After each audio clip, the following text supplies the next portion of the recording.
Hello my dear student, स्वागत है आप सभी का।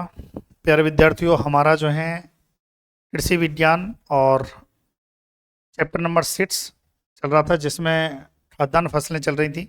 और खाद्यान्न फसलों में अब हम देखते हैं ज्वार। ठीक है, उम्मीद है आपको स्पष्ट दिखाई दे रहा होगा।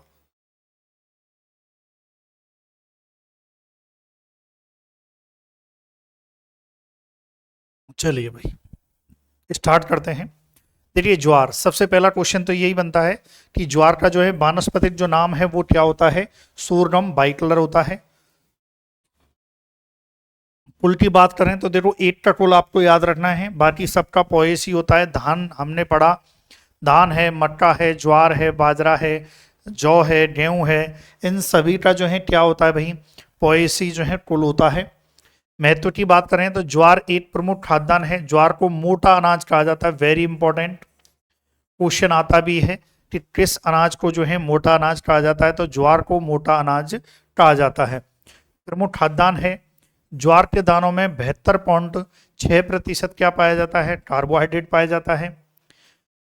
ज्वार के पौधों की पत्तियां छोटी अवस्था में एक ग्लूकोसाइड यानी कि धुरिन, ये क्या है प्यारे विद्यार्थियों, धुरिन, धुरिन है ना, धुरिन पाया जाता है, जिससे हाइड्रोसाइनिक अम्ल पैदा होता है। हाइड्रोसाइनिक अम्ल मतलब HCN, HCN पैदा होता है। इस अवस्था में चारा पशुओं को अधिक मात्रा में खिलाने पर पशुओं की मृत्यु हो जाती है। देखिए होता क्या है, आपने जब बुवाई की ज्वार की, तो ज्वार जब छोटी अवस्था में होती है, यानी कि घुटने तक होती है। कहाँ तक होती है, ज्वार कितनी बड़ी हो चुकी है, घुटने तक। जो आपका जो घुटना है ना, इतने बड़ी हो चुकी है। लगभग देखो इतना इतना ही होगा घुटना, इतनी बड़ी हो चुकी है। तो उस स्थिति में क्या होगा, एक ग्लूकोसाइड का श्रावण होता है, सीक्रेशन होता है, जिसे हम क्या कहते हैं, धुरिन कहते हैं, है ना। और ये धुरिन क्या होता है, इस धुरिन ग्लूकोसाइड की वजह से क्या पैदा होता है, HCN, हाइड्रोसाइनिक अम्ल प्राप्त होता है। यानी कि आप देखिए इतना विषाक्त होता है कि अगर इस चारे को, जैसे घुटने वाली अवस्था में चारे को पशु को खिलाया जाए तो पशु की मृत्यु हो जाती है। इतना ये खतरनाक है। क्योंकि आप देखिए ना, साइनाइड, HCN साइनाइड, जिसका कोई टेस्ट पता नहीं लगा चुका है, क्योंकि जैसे ही साइनाइड को जीभ पर रखा जाता है तुरंत मृत्यु हो जाती है इंसान की। तो ये इतना खतरनाक है। और ये कहाँ पाया जाता है, ज्वार में, छोटी पत्ती अवस्था में। यानी कि पत्तियां जब छोटी अवस्था में रहती है, पौधा जो है घुटने की अवस्था में रहता है, उस स्टेज पर किसका श्रावण होता है, धुरिन का। तो ये भी क्वेश्चन आता है, धुरिन कैसे जो है रिलेटेड है, तो ज्वार से है। ये डायरेक्ट जो है जेट में भी आते हैं। ज्वार की उत्पत्ति की बात करें तो उत्पत्ति स्थान कुछ विद्वान अफ्रीका बताते हैं और कुछ विद्वान अफ्रीका और एविसिनिया मानते हैं। बाकी राजस्थान के अब ये जिलों में तो सब में पाया जाता है, बेसिक सी बात है। तो याद रखना है, मोटा अनाज जो है किसे कहते हैं, कार्बोहाइड्रेट 72.6% पाया जाता है। इसके अलावा और क्या है, धुरिन, धुरिन किस में पाया जाता है, ज्वार में पाया जाता है, छोटी अवस्था में पाया जाता है, ये याद रखें। या HCN किस में पाया जाता है, तो ज्वार में। फिर उसके बाद आ जाइए जलवायु। भाई आप खुद देखिए, ज्वार को कब बोया जाता है। ज्वार बोई जाती है जनरली खरीफ में, और या फिर जो है जायद में बोई जाती है। जायद में यदि बो रहे हैं तो जनरली चारा के लिए बोलते हैं, और दाने के लिए यदि बोते हैं तो जनरली खरीफ में बोते हैं। खरीफ में चारे के लिए भी बोया जाता है। तो याद रखना है, इसका मतलब जब खरीफ में बोया जाता है और जायद में बोया जाता है, जायद मतलब गर्मियों में बोया जाता है, तो ऑब्वियसली बात है ज्वार कैसी होती, गर्म जलवायु की फसल होती। भाई कब बोई जाती है, तो आप लिख देना गर्म जलवायु की है। यदि कोई फसल जो सर्दियों में बोई जाती है, तो भाई सीधी सी बात आप लिख देना, भैया ये ठंडी जलवायु की फसल है। यदि कोई सर्दियों में, ये गर्मी और इसमें खरीफ और जायद में बोई जाती है, भाई गर्मी रहती है। 32 से 35 डिग्री सेल्सियस तापमान पौधों की वृद्धि के लिए अच्छी होती है, इसलिए खरीफ और जायद की फसल के रूप में इसे उठाया जाता है। देख लीजिए, है ना, अच्छा टेम्परेचर।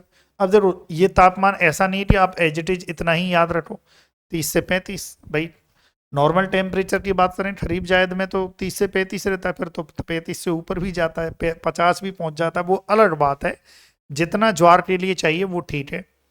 ज्वार की फसल के लिए वार्षिक वर्षा वाला क्षेत्र जो है सफल माना जाता है, यानी कि जहां पर 30 से 70 सेंटीमीटर वर्षा होती है, ऐसा कोई क्षेत्र जहां पर 30 से 70 सेंटीमीटर, मतलब ज्यादा बरसात नहीं होती है, कम बरसात, क्योंकि ये कम बरसात में कम पानी में भी ज्वार की फसल अच्छी हो सकती है, ये ध्यान रखें।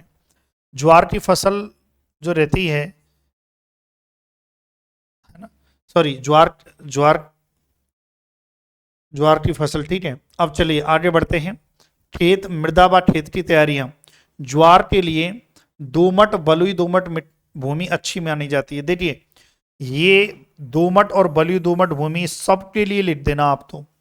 ज्वार की कोई भी फसल हो या कोई भी फसल हो, कोई भी फसल में आपके 12वीं क्लास में लिखने को आ जाए कि भैया मृदा बताओ, मृदा के बारे में लिखो, तो फिर से आप याद रख लो दोमट या बलुई दोमट भूमि अच्छी मानी जाती है, कुछ को छोड़कर। जैसे धान है, कपास है, आलू है, काली मृदा इसमें मानी जाती है। अगर ये भी लिखोगे तो भी चल जाएगा। उचित जल निकास वाली भारी मृदा में भी इसकी बुवाई की जा सकती है। ठीक है भाई, ये बात हो गई भाई, भारी मृदा में जो है बुवाई की जा सकती है। भूमि का पीएच मान जो है 6.5 से 7.5 तक उपयुक्त रहता है। कोई भी मृदा है, सभी लगभग सभी मृदाओं के लिए पीएच मान इतना ही रहता है, उस पर अच्छी फसल तो याद रखना है। लेकिन जैसे धान है, धान के लिए जो पीएच चाहिए वो 4 से 6 चाहिए, है ना। कुछ आलू है, उसके लिए भी पीएच कम चाहिए। तो ऐसी कुछ फसलें जिनमें पीएच, एक दो फसलें जिनमें पीएच कम चाहिए, बाकी सभी सभी मृदाओं की जो पीएच है वो 6.5 से 7.5 है।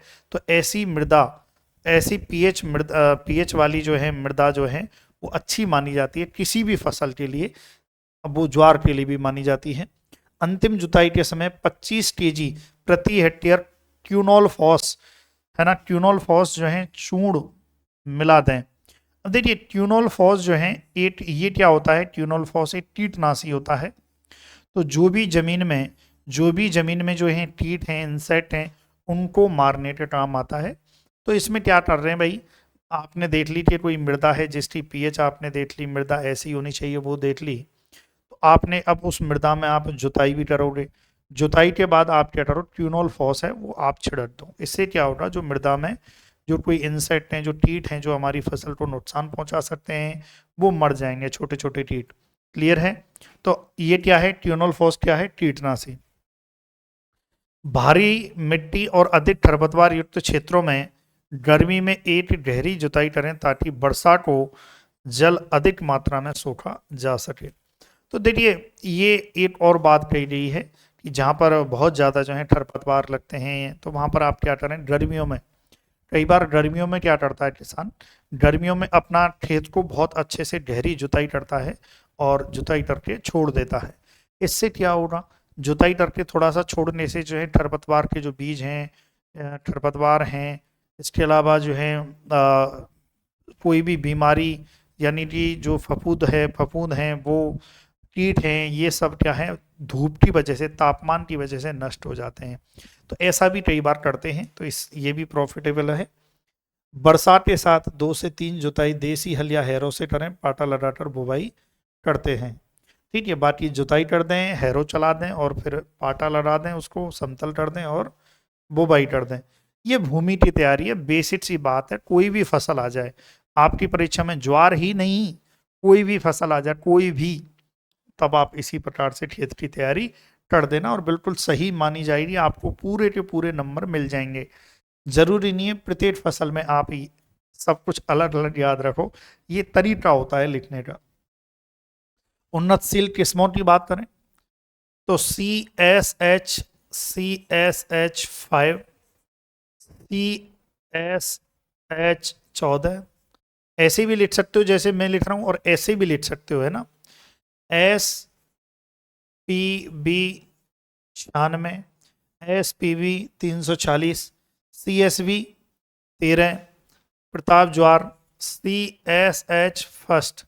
ये जो CSH फर्स्ट है 1964 में निकाली गई प्रथम ज्वार की प्रथम संकर किस्म। अगर आपसे कोई पूछ ले कि ज्वार की प्रथम संकर किस्म जो है कौन सी है, तो CSH फर्स्ट है, जो 1964 में जो है निकाली गई थी।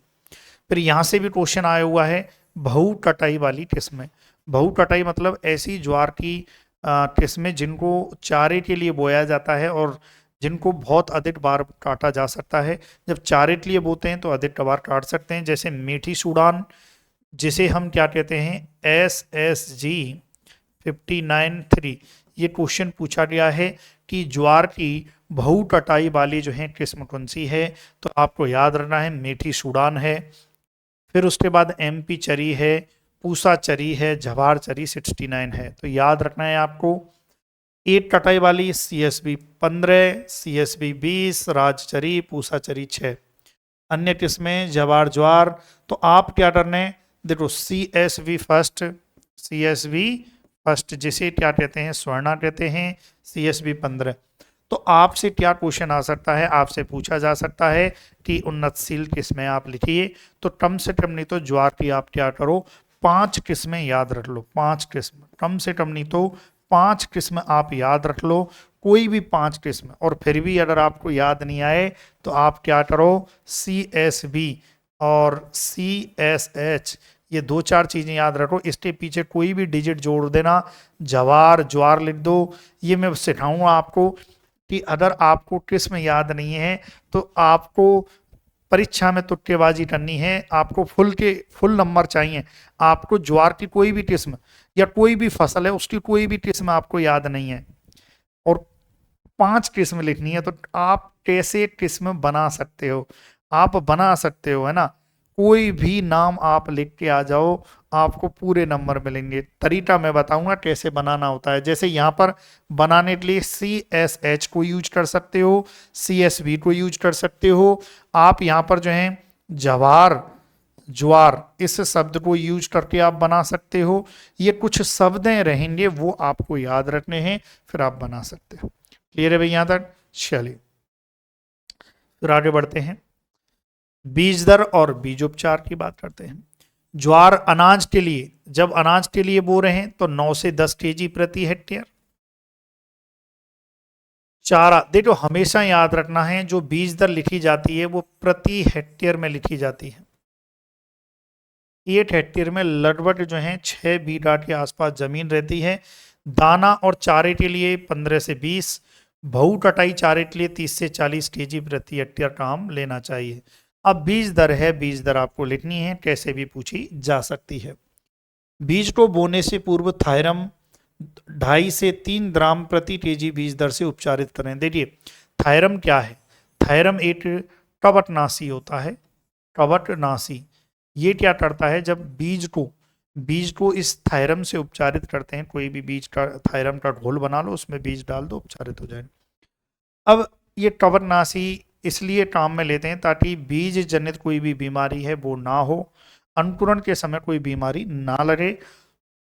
इसलिए बीज को 6 से 10 ग्राम ट्राइकोडर्मा से उपचारित कर सकते हैं। बुवाई पूर्व एजोस्पेरिलम जीवाणु कल्चर से बीज उपचारित कर सकते हैं। यानी कि आपको बीज उपचारित के बारे में अगर लिखने को आ जाए कि भाई ज्वार में बीज उपचार लिखो, कोई भी फसल का लिखने को आ जाए, आप तो यही लिख के आ जाना, ज़्यादा लोड मत लेना। सबसे पहले आपको थायरम को यूज करना है जो कि एक कवकनाशी है। दूसरा आप ट्राइकोडर्मा को यूज कर सकते हैं। ट्राइकोडर्मा, ट्राइकोडर्मा क्या है, ट्राइकोडर्मा एक, ये याद रखना है, ये एक मित्र फफूंद है। फफूंद मतलब कवक या फंजाई है, ये आपको याद रखना है।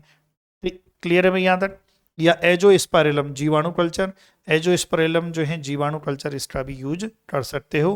ट्राइकोडर्मा मित्र फफूंद है, इसका मतलब ये ट्राइकोडर्मा क्या है, एक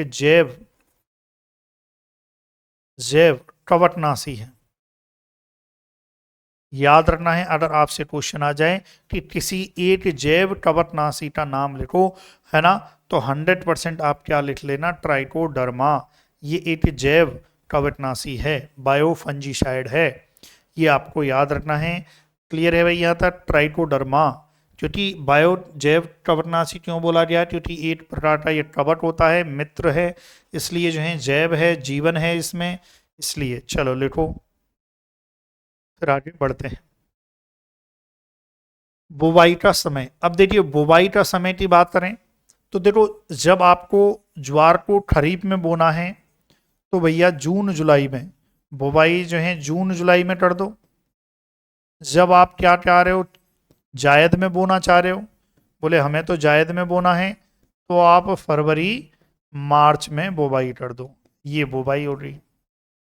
बुवाई करते टाइम या तो आप क्या करोगे, जो बीज है इस बीज को दो काम आप करोगे, या तो आप छिड़काव विधि से बोओगे या आप कतार में बोओगे। छिड़काव विधि में क्या करते हैं, बीज लिया और हाथ से ऐसे छिड़क दिया। कतार से कतार में क्या करते हैं, हम ड्रिल मशीन का यूज करते हैं, है ना, सीड ड्रिल। सीड ड्रिल का यूज करते हैं, का उपयोग करते हैं। सीड ड्रिल में क्या होता है, वो मशीन, इसमें बीज क्या है एक निश्चित दूरी पर डलता है ना, बीज जो है एक निश्चित दूरी पर इसमें डाला जाता है। क्लियर है। देखो, बुवाई जून के अंत तक या वर्षा शुरू होते ही कर देनी चाहिए।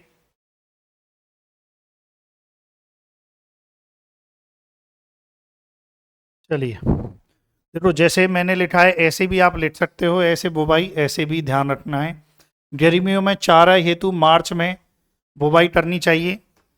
चारे के लिए बुवाई छिड़कावा विधि से भी की जा सकती है, लेकिन बुवाई कतार में करने से अधिक उपज मिलती है।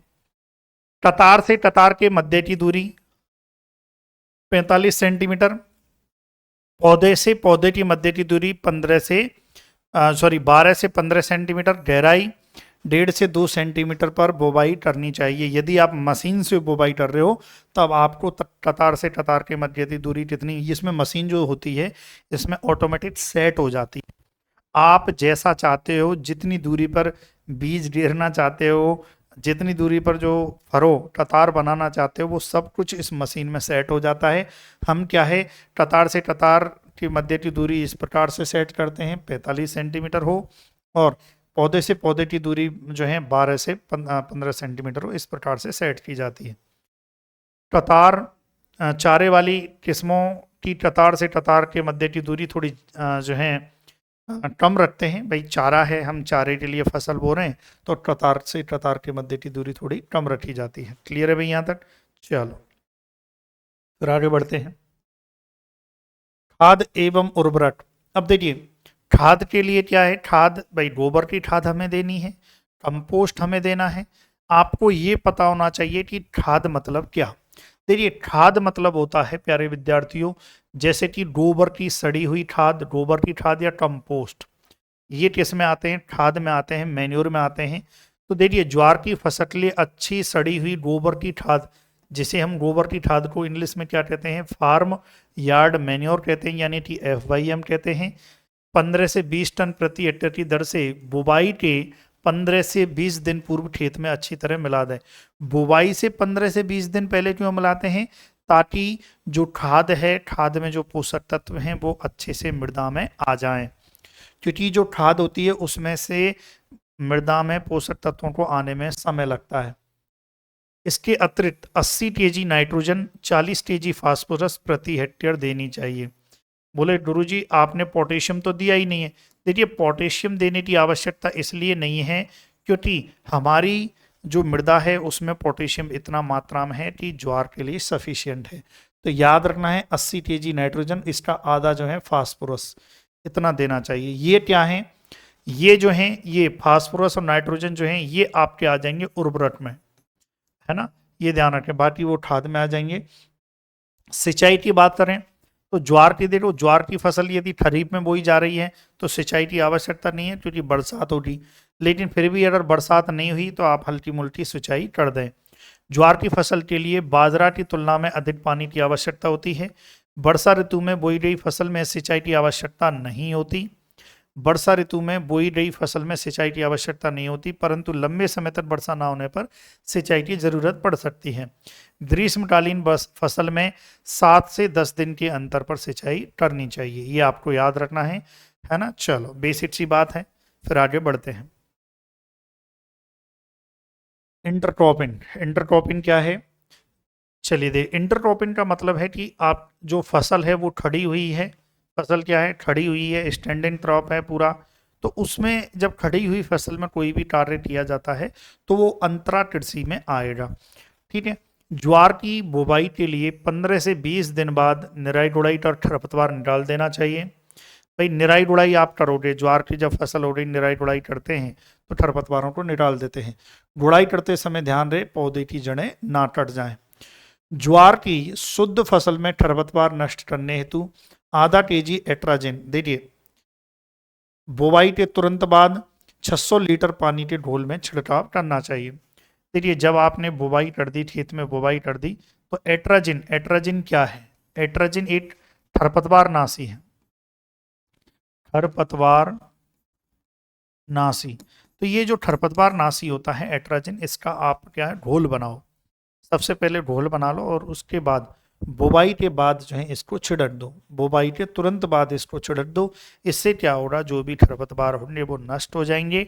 ठीक है, ये आपको याद रखना है। चलिए ये आपको लिख लें, फिर आगे बढ़ते हैं। वीडियो पॉज कर लिया करो, देखो वीडियो को रोक लिया करो और फिर देख लिया करो क्या है इसमें।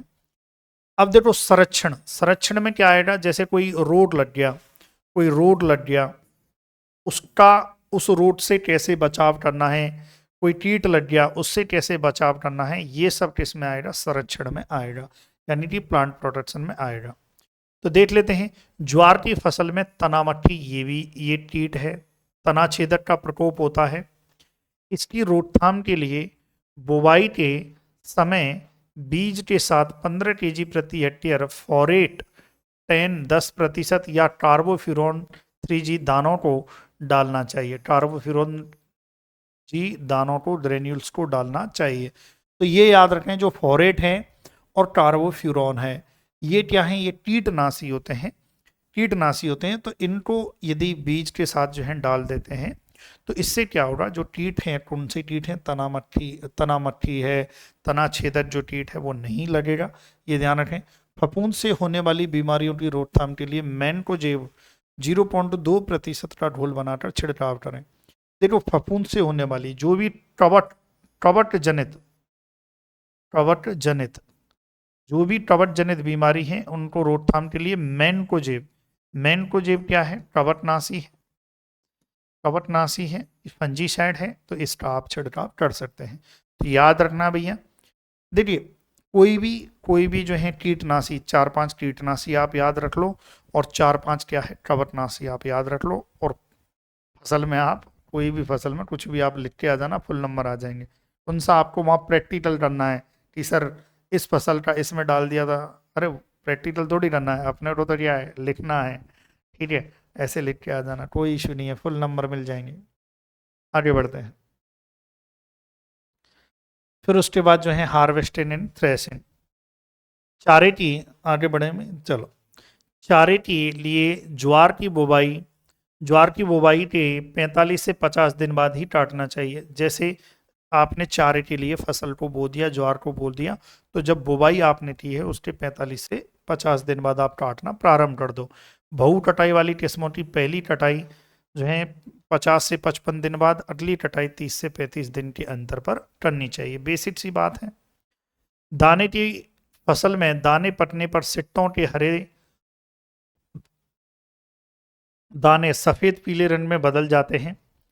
देखिए इसमें क्या है, यदि आप फसल को इसलिए बो रहे हो क्योंकि आपको ज्वार का दाना लेना है, तब ज्वार के दाने में भाई फसल हो रही ज्वार, तो ज्वार में ज्वार का दाना भी लगेगा। तो जब वो दाना जो है सफेद या पीले रंग में बदल जाए, दाना कैसा होता है, पहले प्रारंभ में हरा होता है, पर हरे से जब वो पीला और सफेद टाइप में जो है हो जाए, तब क्या है आप समझ लेना कि फसल पक चुकी है और उसकी कटाई करनी है। दानों में जब नमी घटकर 25% रह जाए तब कटाई कर लेनी चाहिए। दूसरी बात, एक तो ये तरीका हो गया कि भाई आप पीले रंग, दाने जो हैं हरे से कैसे हो चुके हैं, भाई दाने हरे से कैसे हो चुके हैं, हरे से पीले हो चुके हैं या सफेद हो चुके हैं, तब आप कटाई कर लो। एक और तरीका है, जो दाना है, दाना में जो नमी है वो यदि 25% तक नमी रह जाए तब कटाई कर लो। फिर और क्या है, पौधों से सिट्टे, यानी कि सिट्टे का मतलब क्या है, बाली, बाली अलग करने के बाद पौधों को सुखाकर कड़वी सूखा चारा के रूप में रखा जाता है और मढ़ाई बैलों या शक्ति चलित ट्रैक्टर थ्रेसर की सहायता से की जाती है। अब देखिए, आपने ज्वार के जो सिट्टे हैं, जो भुट्टे रहते हैं ना, जो बाली रहती है, वो आपने नोच ली, ऐसे तोड़ लिया, फिर जो बाकी का जो पार्ट बचा है उससे आप जो है उसको सुखाओ और उसका चारा बना सकते हो। ठीक है, ये भी काम कर सकते हो, चारा भी मिल गया, दाना भी मिल गया। चलिए उपज आ जाते हैं। ज्वार की देसी किस्मों से 10 से 15 कुंटल दाना, दाने की बात हो रही है कि भाई इतना दाना, 100 से 150 कुंटल कड़वी, कड़वी मतलब चारा प्राप्त हो जाता है। ज्वार की देसी किस्मों से, है ना, उन्नत और संकर किस्मों से 30 से 35 कुंटल दाना और 80 से 100 कुंटल जो है चारा प्रति हेक्टेयर उपज प्राप्त होती है। हरे चारे की उपज 300 से 400 कुंटल प्रति हेक्टेयर होती है। भाई हरे चारा जो है भैंसों को खिलाने के लिए यदि यूज कर रहे हो तो प्रति हेक्टेयर 300 से 400 कुंटल मिल जाएगा। बाकी देसी किस्म और उन्नत या संकर किस्मों में थोड़ा सा वेरिएशन है उपज में, उन्नत और संकर किस्मों की उपज ज़्यादा मिलती है। तो आप देख सकते हैं यहाँ 10 से 15 मिल रहा था, यहाँ जस्ट 3 गुना उपज प्राप्त होती है। क्लियर है? तो ये प्यारे विद्यार्थियों ज्वार कंप्लीट होता है। ठीक है, चलिए भाई, थैंक यू सो मच, मिलते हैं। वीडियो पॉज करके आप पढ़ते रहें और okay, thank you so much.